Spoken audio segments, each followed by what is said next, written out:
All right, exciting times. We're doing a video interview today with St. Thomas Aquinas head coach Tobin Anderson, one of the stars in the business that a lot of people may not have heard of, a D2 head coach who has done just an unbelievable job. You look at the numbers over the past 5 years, St. Thomas Aquinas has won more in the state of New York than anyone else, D1, D2, whatever level. He has had unbelievable success, 5 straight seasons with 25 wins. Coach, thanks so much for taking the time. Thanks, Kev. So first, I wanted to ask you about the success. I think most people aren't necessarily familiar with the program you inherited. You took over a program that won 5 games the year before you got there. Now you've won 25 games in 5 straight seasons. That level of success is difficult anywhere you are. What do you think has been the biggest key in building something, literally from the ground up into one of the most successful D2 programs in the country? Yeah, it's a little bit crazy because when we started literally from scratch, like there was only 4 returning players when we got here. They won 5 games, so we had to come into a situation where we had to start basically a whole new team. And obviously, I hired a great staff early on, some good guys, and then the ability to recruit really good players. Like our first 3 recruits at STAC were 3 guys who combined for 5,000 points. So we were able to get in and get the right kind of guys who that worked hard, compete. We're high-level competitors from great programs. I made a million phone calls to get us going as far as the recruiting stuff went. So we were able to get the right kind of guys early on to establish, first of all, our talent level had to get higher, and then just the right kind of, the kind of guys that you can win games with, like on and off the court, like great guys, great people. And then we had to get the culture going, which is not easy because they had some bad habits. The guys were returning and just in general. So we had to establish how we're going to do things, on the court, off the court, how we're going to play. We just couldn't cut any corners with anything. So we were able to get a little bit lucky early on with the right kind of guys, and then we just got, we didn't focus too much on winning games right off the bat. It was more about us trying to do things the right way. And there's always that phrase about you win games, you do things the right way first, and winning will follow. And that's what happened for us. We did the right things first.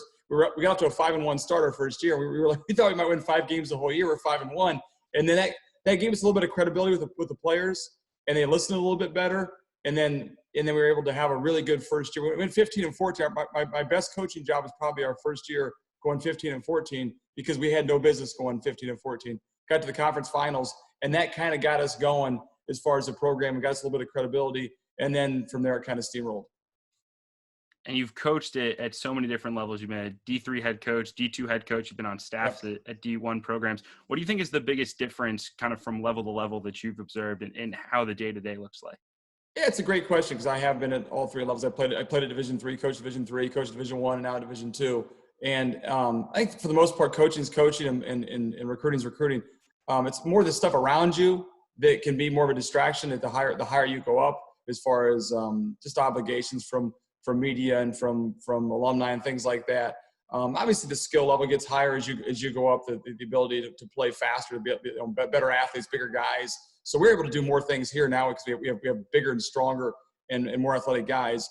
But for the most part, when you walk in the gym, you've got to be able to command your guys, to get your guys to play hard, get your guys to play together, help your players get better as players. And all players want, if you get the right kind of guys, they all want to achieve at a high level, whether that's be all conference players or go play professionally or whatever it is. So if you can come in there and help them get better as players and then help them improve as people as well, good things are going to happen. So I think when you look at my dad was a high school coach for 30 years back in Iowa and South Dakota. So when you look, and he had great programs with in small towns with farm kids for the most part. When you look at the best programs, St. Anthony's High School with Bob Hurley or the great high school programs, great small college programs, they have the same kind of attributes as far as they have great kids who work hard. They have a certain system or certain culture of how they play, and that leads to success. And so, I don't think things have changed a whole lot. I think as I've gotten older, I've gotten a little bit smarter as a coach, knowing kind of what works and what doesn't work. And hopefully you get better every year, and that's why it's important to improve. Not only as players, but as coaches too. Like we've gotten better at what we do and how we teach and how we do things as a program. You mentioned that style, that culture that you try to build. kind of putting on the tape from you guys play pretty fast, you score a lot of points, you crush the glass. Like, how did you build your coaching philosophy to where it is today? A lot of what I did came from, when I was a young kid, I was in the gym all the time. My dad's a coach, so I didn't miss a practice. Like, I went to every single practice he had when I was probably from the time I could walk all through high school when I played for him. So I saw John Wooden, I saw Morgan Wooten speak, I saw Pat Summit. I was at clinics when I was in junior high or high school, so I had a great ability to go see some really good coaches and learn a lot from them, as well as my father too. So my dad kind of influenced how we played offense and how we teach and get guys better.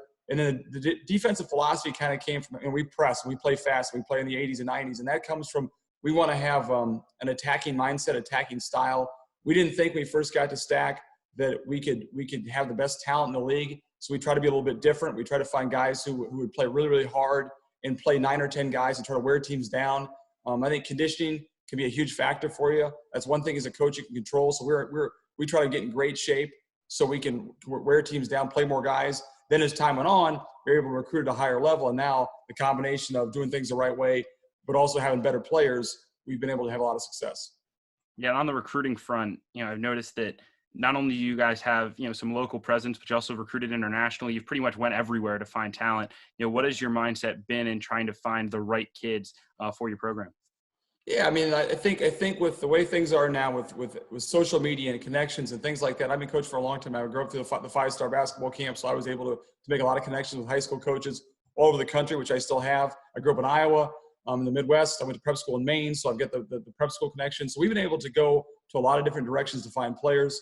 It's like we're not going to settle for guys who don't fit our style, fit our culture, fit how we're going to do things. So we make a lot of phone calls, connect a lot of dots.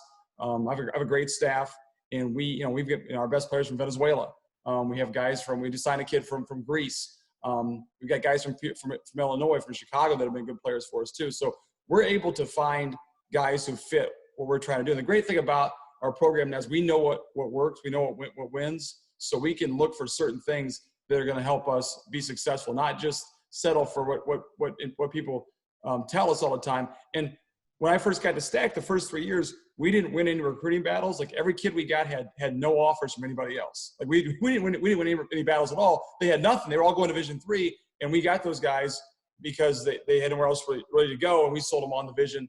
Then once we got to be pretty good, like we are now we're winning some battles against other teams and even some Division I teams because guys want to be part of a winner. They want to win championships. They want to play at a high level. So, but I think a lot of it's evaluation too. Like, when I'm able to sit back and, like, I know how we want to do things as a team and as a program, so we can find guys who fit that style. And if that takes us to, we are starting 2 guards from South Carolina. If that's the case, then that's the case. We go find the guys who we do a lot of homework. We make a lot of calls to their coaches, AAU coaches, talk to their parents, talk to teachers, and make sure they're the right kind of fit for us. And we're not a glitzy program. We're not a program that has an arena that seats 10,000 people. So we have to find guys who are blue collar, who work hard, who embody what STAC basketball is all about. And with recruiting, you hear so many stories about players who just sit there and wait out that D1 offer. So many times you can go to a 25-win D2 program, and instead they choose that one D1 opportunity. How frustrating is that for you as you're trying to sell kids? And what would be your message to a kid who's maybe waiting for that D1 offer? Well, listen, I'm not naive to the whole thing. When I was growing up, I mean, first of all, every guy wants to play professionally. I mean, that's just what I was the same way too. Then every guy wants to play Division I, and I was the same way too. So I understand that. We don't try to get into that fight because that's a fight you probably can't win. We try to be the best option for them if they don't go to Division I.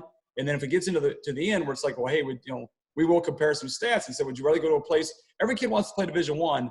That Division I is Duke playing Kentucky in front of 20,000. It's not playing a game in front of 300 people when you're 8-20 and the other team's 7-22. 2 bad teams. Like, listen, it's a lot more fun to win. It's a lot more. We have 5 NCAA rings right now, and our guys have gone on and played professionally and done very well. So it's like you're better off going to a place that's going to have success. It's going to help you make you a better player from that standpoint. But it's hard. Like we have to hang in there with a lot of guys and just kind of put ourselves out there. We don't go down a negative road at all. We try to stay positive and just sell what we have to sell.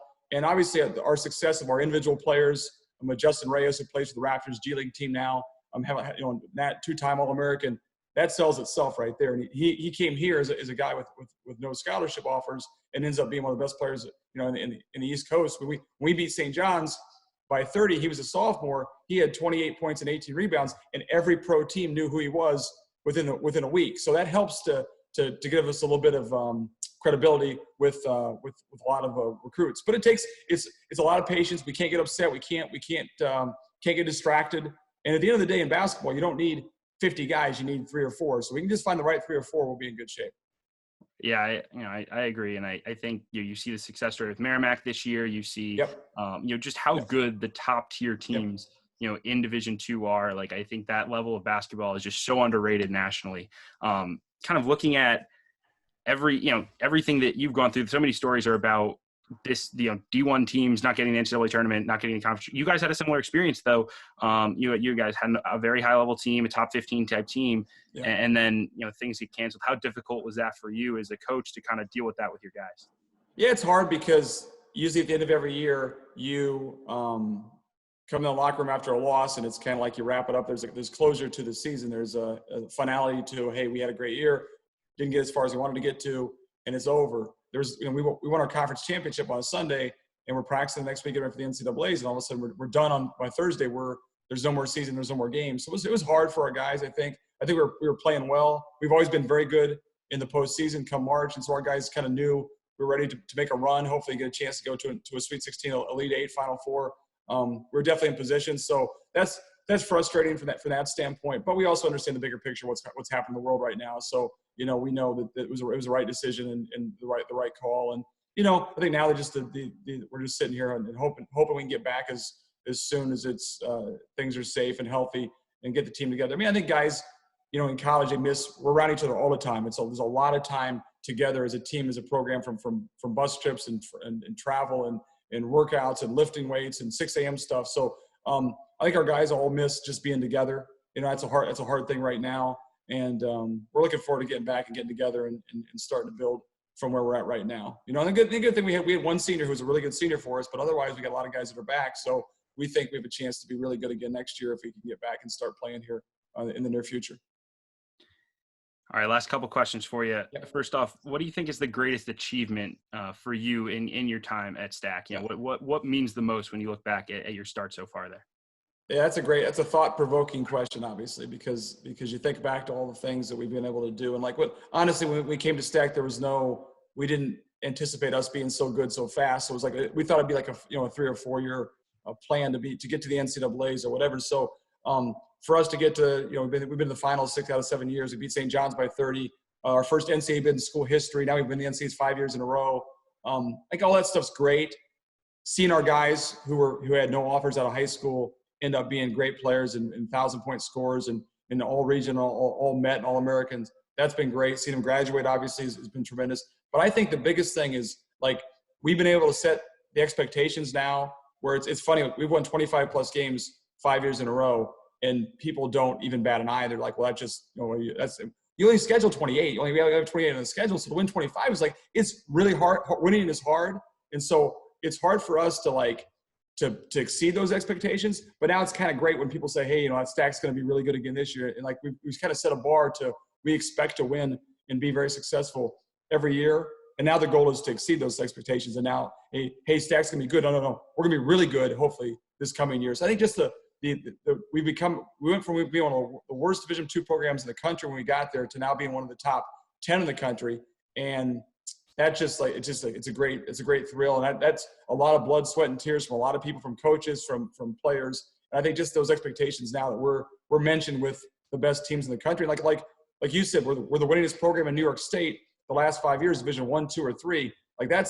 That was not part of the plan when we first started. We're just trying to win some games and get a chance to maybe get to the conference finals. So to do that has been very special and very hard to do. There's no doubt it's taken a lot of effort and work for a lot of people, and a little bit of luck too.